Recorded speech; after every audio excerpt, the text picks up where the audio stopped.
Está con nosotros la doctora Rosy Molina. Ella es médico, egresada de la Universidad Autónoma de Santo Domingo en Medicina General, especialista en Medicina Familiar y Comunitaria, con un posgrado en Terapia Sexual y de Parejas, y actualmente cursando una maestría en Gerencia Moderna en Salud. Para nosotros es un placer, un privilegio compartir contigo nuestro espacio. Muchas gracias por la invitación. Para mí también es un honor y un placer estar aquí con ustedes en un programa tan especial, esperando que mi visita sea de su agrado y de mucha orientación al público que nos está viendo. Yo creo que te podía arrancar por ahí mismo y seguir. Seguro que sí, seguro que sí. Bien, que sí. mire, el tema de la medicina familiar es como ha adquirido como mucha importancia en los últimos tiempos. Así es. Y nosotros, por casualidad, nos detuvimos a ver un programa que usted hizo en un medio de comunicación, entonces nos llamó la atención, que era un tema importante para compartir con nuestros amables televidentes. Y quisiéramos empezar un poco para que la gente se ubique. ¿Cuál es la importancia de la medicina familiar? Para entonces seguir desarrollando el tema, cómo todo esto se vincula con el Sistema Nacional de Salud. Pero hablemos un poquito, ¿qué es esa medicina familiar y cuál es la importancia que tiene? Bueno, la medicina familiar es la medicina, es el especialista clínico que ve al paciente de manera integral en todo el aspecto biológico, psicosocial, en el entorno ambiental también. Es el paciente que ve, es el médico, perdón, que ve al paciente de primera vez en su consulta, que tiene la capacidad de evaluarlo físicamente, que lo ve de manera individualizada, no por familia, como el nombre lo dice, médicos familiares, porque podemos ver a cada paciente de manera individual, no a la familia completa.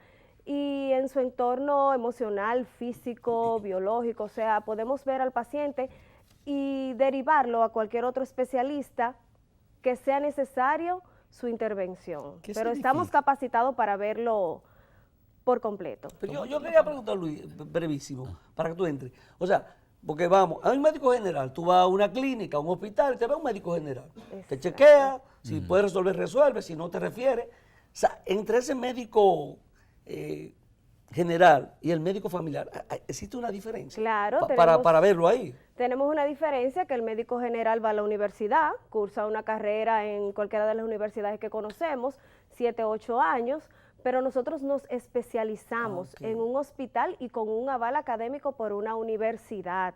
Una especialidad que al inicio era de 3 años, luego tuvo una duración de 4 años y ahora volvemos a tener 3 años. Cuestiones de hospitales y de políticas del país se redujo nuevamente a 3 años, pero tenemos una formación hospitalaria, contacto con el paciente, contacto con la comunidad, de 3 años de entrenamiento y de estudios avalado por las mejores universidades del país. ¿Qué significa? Me llamó la atención cuando estaba, digamos, leyendo sobre esta especialidad. Y lo que me llamó es que es una especialidad horizontal. Ah, sí. Eso quiere decir que no vemos órganos, no somos neumólogos que vemos pulmones, no somos nefrólogos que vemos riñones, no somos oftalmólogos para ver ojos, sino que vemos el paciente de manera completa, horizontal, no vertical, de una sola forma. Así es, somos médicos horizontales, que vemos al paciente en su entorno completo y a cada uno de los miembros de su familia. O sea, un paciente es una oportunidad para prevenir una enfermedad. Un paciente sano es una oportunidad, si lo llevó la madre y es un niño, para de una vez hacerle una consulta a la madre, preguntarle cómo está su último chequeo de mama, su último papá Nicolau, si se planifica, o sea, es una oportunidad cada paciente para nosotros. Espacio de ese médico familiar, espacio, diríamos, laboral, a nivel de la salud pública, a nivel de las clínicas, o sea, ¿dónde se colocan? O sea, porque a veces están los especialistas, tienen su consultorio, pero ese médico familiar tú no lo encuentras en muchas clínicas, quizás lo encuentras en algunos hospitales. Yo digo, ¿dónde está el espacio de trabajo de ese médico familiar?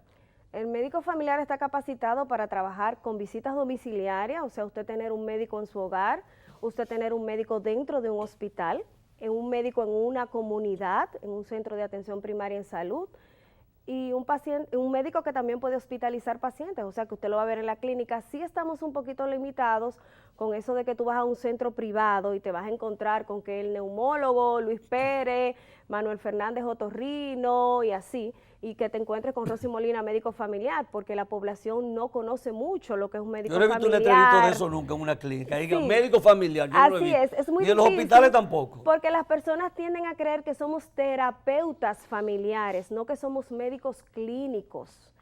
Ahí es que está el asunto. Exactamente, la persona cree que un terapeuta, usted es psicólogo. A mí me confunden cuando yo digo soy médico familiar y comunitario, tú eres psicóloga. No, soy médico, fui a la universidad, soy doctora. Entonces hay una parte que también me llamó mucho la atención, y es que ese médico, ¿verdad?, familiar, ese médico comunitario, como otros le llaman, es capaz de resolver, ¿verdad?, digamos,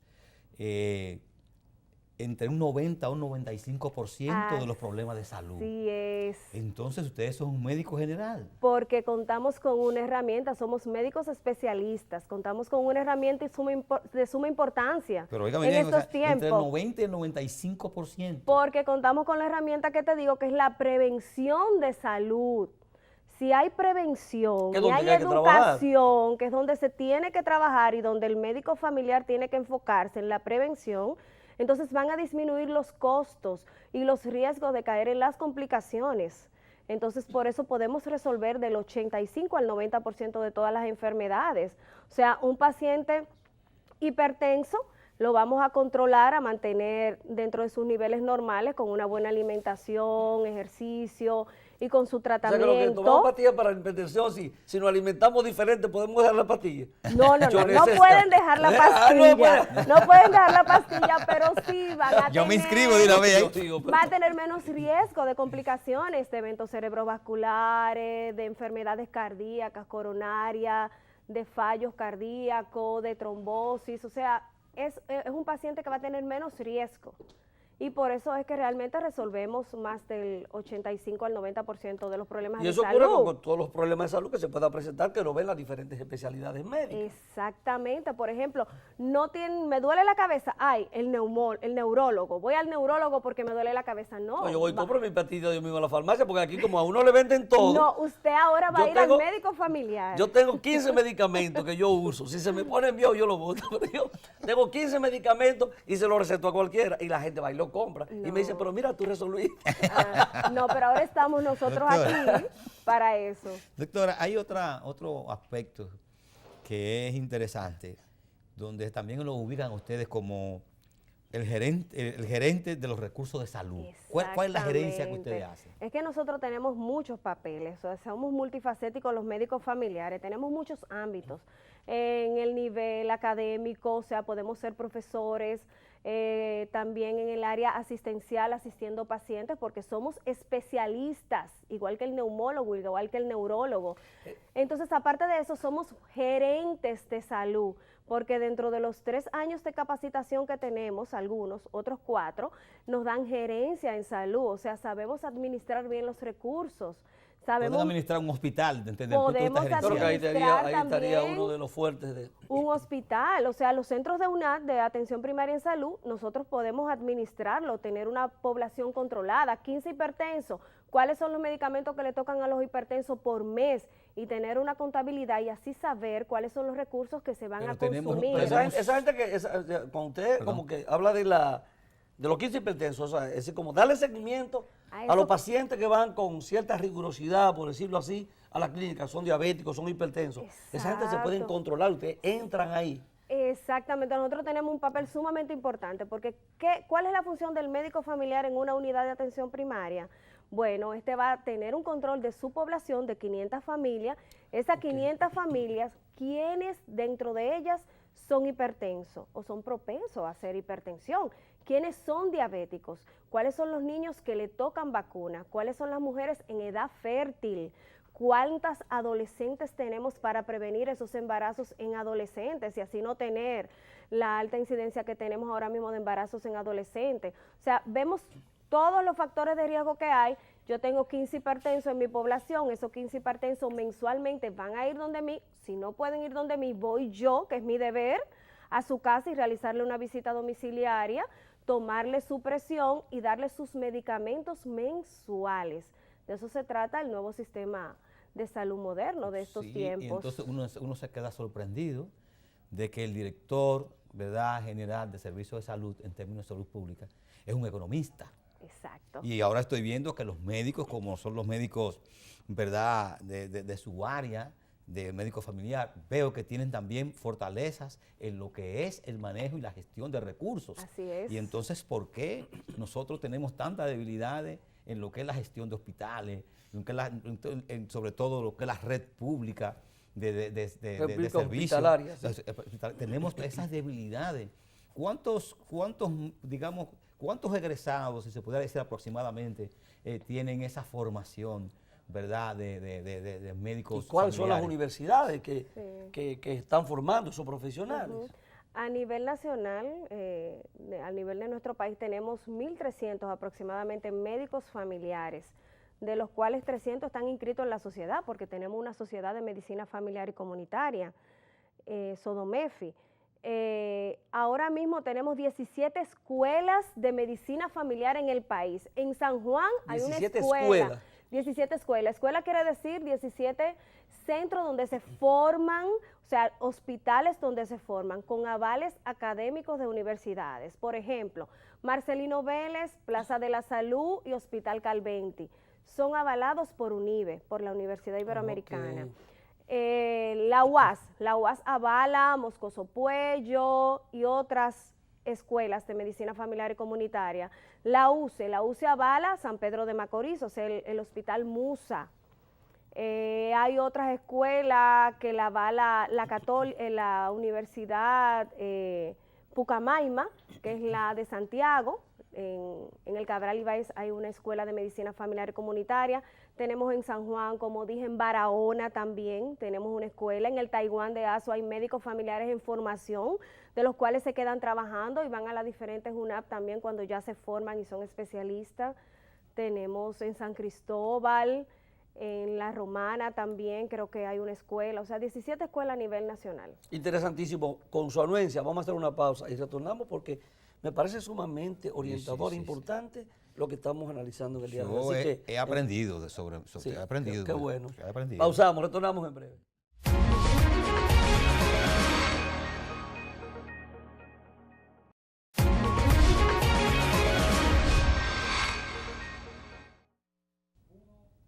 Continuamos conversando con la doctora Rosy Molina, quien es médico familiar. Estamos hablando de las diferentes escuelas de medicina, le podríamos llamar. Usted Escuela de especialidad. De especialidad. ¿Eso es práctico, teórico? Como usted decía, que está avalada por varias universidades, hablaba de unas 17 en todo el país, está avalada por diferentes universidades. ¿Es más práctico que teórico? ¿Es teórico práctico? ¿Cómo se da la formación? Exacto. La formación de todo médico residente. Okay. Residente porque reside en el hospital. Perfecto. 24 horas de servicio, más la guardia, el trabajo laboral y todo eso. La práctica con cada paciente. Tenemos práctica con cada paciente. Ya. Y también tenemos formación académica, horarios de clase.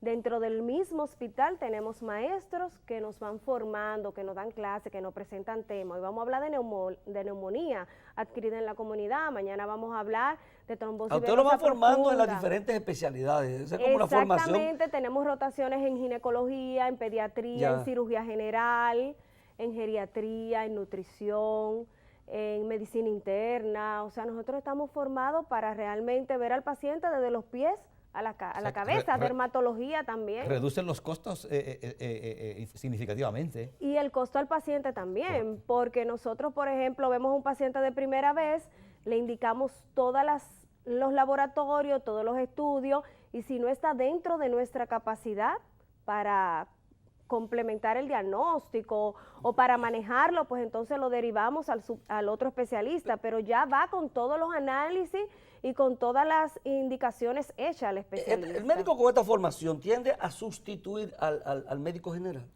O sea, porque tiene que ser como una sustitución, porque ¿qué hace el médico general? Bueno, Se queda como muy... es que somos especialistas y eso es lo que la población no entiende. Entonces el médico general no debe existir, deben existir ustedes. Bueno, es que para ser especialista hay que ser médico general. Lo que pasa es que Claro. algunas personas no entran Porque a ese una médico general que especialidad. tú lo tienes en una emergencia y ve de todo. Exacto, exacto. Ve de todo. Y ya hay médicos emergenciólogos, o sea que dentro de poco las emergencias van a tener la necesidad También. obligatoria de tener un emergenciólogo. Mire, ¿y cuántas personas, cuántos médicos familiares existen? 1.300 aproximadamente. 1.300 aproximadamente. Sí. ¿Y la sí. escuela cuánto pudieran estar estudiando en estos momentos? Bueno, por ejemplo, en el Hospital En las Central de diferentes las escuelas. Fuerzas Armadas, que es donde yo trabajo y doy clases, soy docente allá, tenemos 8 aproximadamente residentes ahora mismo, entre 3 años, cuarto año, primer año y segundo año. Se van a graduar 7 ahora y nos van a quedar aproximadamente 6 o 7. Tenemos como 12 residentes en realidad. Hay una parte que se llama interconsulta Exacto. y establecen como tipologías. ¿Cuántos tipos de interconsulta pudieran existir? Todas las que sean necesarias, o sea, si necesito si necesito interconsultar con el otorrino, hay algo ahora que es la referencia y contrarreferencia, que ya no se está llamando interconsulta, o sea, déjame referirle al neumólogo a este paciente. Entonces el paciente, que antes era la referencia, le refiero. Esa es interconsulta. Ahora es interconsulta. Yo le voy a interconsultar a neumología a este paciente porque realmente se está yendo de mis manos, hay que hacerle otra investigación. Usted no puede seguir con ese. Hay que hacerle una Eso es como un vehículo, que usted dice, mira, yo esto lo puedo puyar aquí, pero ya hay que poner en la máquina. Así es, hay que hacerle una fibrobroncoscopía, por ejemplo, y el médico familiar no está No lo capacitado hace. para esto, sino el neumólogo. Entonces ya al derivarlo a o al referirlo, va a ser una contrarreferencia. Luego me va a decir, bueno, doctora, lo manejé tal y tal, así. Ya entiendo que el paciente debe seguir con su médico familiar de cabecera y que está dentro de los parámetros normales. Mire, Referencia y contrarreferencia. Vincular ahora lo de usted, la especialidad suya con el sistema de atención primaria, ¿verdad? Unidad de atención primaria, es así que se llama, ¿no? Las unidades de atención primaria en salud. Se supone, creo yo, ¿no?, que ustedes son los que tienen que estar al frente de esas unidades de atención primaria. Debe ser. Y entonces, hasta ahora es de las cosas que faltan como por impulsar, que todavía como se están estableciendo las unidades de atención primaria en todo el país. Y es una responsabilidad más del Estado, ¿no?, de la salud pública, que de la privada. Entonces, ustedes son los que tienen que ir ahí. O sea, ese vínculo con cómo relacionarse, o sea, estos son los médicos que tienen que estar acá, hay que nombrarlos. O sea, existe esa coordinación, por ahí tiene que arrancar. ¿Cómo Nosotros hacerlo? somos el pilar de la unidad de atención primaria en Exacto. salud. O sea, los médicos de atención primaria lo conforman el médico familiar, el pediatra, el médico internista y el ginecólogo. Somos los médicos de atención primaria del primer nivel de salud. Del primer nivel de recordándonos que hay 4 niveles de salud. Segundo ya es un centro donde hay un internamiento, pero no hay cirugías ya muy avanzadas. Ya el tercer nivel es donde hay unidad de cuidados intensivos. Y ya el cuarto nivel vendría siendo Sedimao, la Plaza de la Salud, que son donde hay trasplante, o Secanot, donde ya hay trasplantes de órganos. Pero en las unidades de atención primaria es fundamental que exista el médico familiar. Pues es el que va a suministrar los recursos, lo que se demande, ¿verdad? De acuerdo a la población. El que la va a tener organizada, cuántas familias hay en el sector, cuáles son los factores que intervienen para que esa población no esté en salud, cuántos vertederos de basura hay, cuántos pozos sépticos si se limpian, cuántos criaderos de mosquitos hay, o sea, somos nosotros Pero esto los no que es posible sin capacitados. una gran inversión del Estado, porque lo que usted me está hablando de una planificación. Sí, estrategias de salud. O sea, una planificación estratégica para el sector que requiere muchos recursos. Y una especie como de sistema de asistencia sanitaria. También. ¿En qué consistiría un sistema de asistencia sanitaria? Bueno, el médico familiar haría una situación de salud en la población, en la comunidad, ver cuáles son los factores de riesgo que tiene esa familia, por ejemplo, el hacinamiento, que es algo sumamente importante y es lo más frecuente y lo más común aquí en nuestra población dominicana. En una casa vemos que hay 8 y 9 personas viviendo. Pues yo tengo una hija, mi hija tiene hijos, la nieta tiene más hijos y ahí vivimos todos. Entonces, ¿qué va a traer ese hacinamiento? Enfermedades. Muchos no tienen incluso sus baños dentro de los hogares, sino que son compartidos. O sea, el médico familiar tiene que hacer un análisis de situación de salud, ver cuáles son los factores que intervienen para que esa familia no tenga una salud completa. ¿Y quiénes la acompañarían ustedes en esa tarea? Porque no puede ser todos médicos familiares. Yo así creo que hay es. que trabajadores, ¿cómo se le llama? De la salud, Tenemos auxiliares, promotores de salud. promotores bueno, de salud, Trabajadores sociales. trabajadores exacto, sociales, tenemos promotores de salud, enfermeras, el médico familiar. que le estarían acompañando a usted en toda esa labor, porque es una labor de un Exactamente. levantamiento. Sí, porque hay que hacer un croquis, o sea, hay que contar las viviendas, hay que ir casa por casa. Entonces, en el Estado eso no es posible. Entonces, No, pues es eso. que realmente Miren la estadística. tenemos que trabajar en conjunto. Hay que hacer un levantamiento en primer lugar, Lo que pero dice- ya se está haciendo, se está trabajando con el llenado de fichas a nivel nacional. Ya. Lo que dice Ahora Juan José, mismo. en esa tónica que Juan José hace de manera bien certera, en términos de estadística, hay una parte que nos dice que la mayoría de los países con buenos sistemas de salud tienen un 50% de médicos de familia en su sistema de atención primaria. Pero no Y- creo que aquí haya un 50%. No, De ahí vengo, ese digamos, el Exacto. referente que existe. ¿Y el de nosotros dónde qué nivel andamos? está? ¿Por dónde andamos nosotros? Bueno, realmente no tengo el número exacto, pero sí sé que hay muchos médicos de familia desempleados, lamentablemente, cubriendo emergencias en un consultorio popular, mal pagados, porque los médicos familiares no son valorizados en nuestro país. Se Eso cree es un que problema.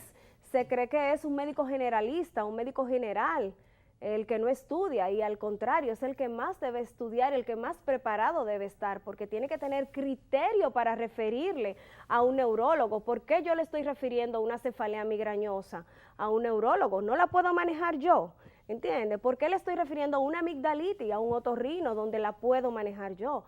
O sea que realmente el médico familiar debe Eso estudiar encarece la salud. bastante, exacto. Es decir, que si nosotros que queremos desarrollar, avanzar en lo que es la unidad de atenciones primarias de salud, y nos están diciendo a nosotros que la atención primaria de salud descansa fundamentalmente en los médicos En familiares. los médicos familiares. Así mismo. ¿Y nosotros en qué descansan la de nosotros, las unidades?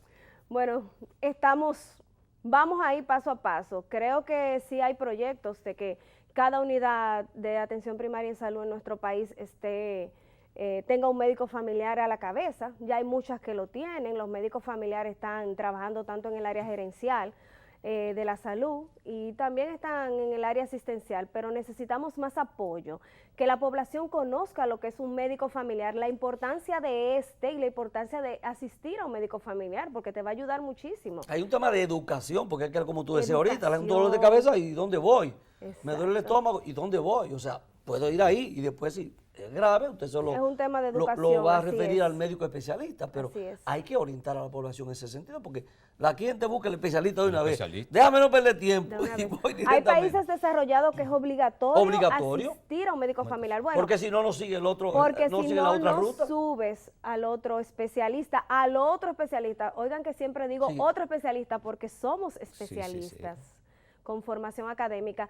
Y sí es bueno recordar que aquí hay algunos centros de salud a nivel privado que si tú no puedes llamar y decir quiero ver un otorrino, no, primero tiene que ir a atención En los primaria. privados se está dando eso. Bueno, en la plaza de la salud. En la Plaza de la Salud. Que tengo que ver a un médico de atención primaria y él es el que decide si en realidad En la Plaza de la tú lo Salud necesitas. pude vivir un caso y es así. Sí, allá sí. Ahí lo vi. Allá. Pero la mayoría de esas clínicas, eso no ocurre. No, en las clínicas privadas no realmente. Mire, a nivel de lo que es ese subsector de médicos que son ustedes, ¿cuál es su participación en el colegio médico, en un núcleo o algo? ¿Ustedes Bueno, están tenemos una nucleados? sociedad, la Sociedad de Medicina Familiar y Comunitaria, SODOMEFI, que próximamente tenemos nuestro Congreso de Medicina Familiar Internacional en septiembre, que esperemos que los médicos familiares nos apoyen y vendré por aquí si me prestan